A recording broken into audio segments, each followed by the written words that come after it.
Hey, so here's how you can upload 3 minutes Instagram Reels or even longer. So first you have to open up your Instagram and go to your profile. Now tap the plus icon in the top left corner. Now you have to go to the camera icon. Now from the available option, you just have to tap on arrow, then go to length. And here you need to select 20 minutes. This option allows you to upload reels that are 3 minutes or longer.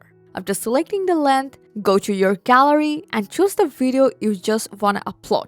Once selected and hit on this arrow button, you will see a message saying reels over 3 minutes won't be recommended to new audience. This simply means Instagram doesn't actively push longer reels to new users, but you can still upload and share them normally. So just go for next and share your reel. The upload may take some time depending on the video length, and when it's uploaded, as you can see, my 7-minute 32-second video uploaded successfully and is playing perfectly.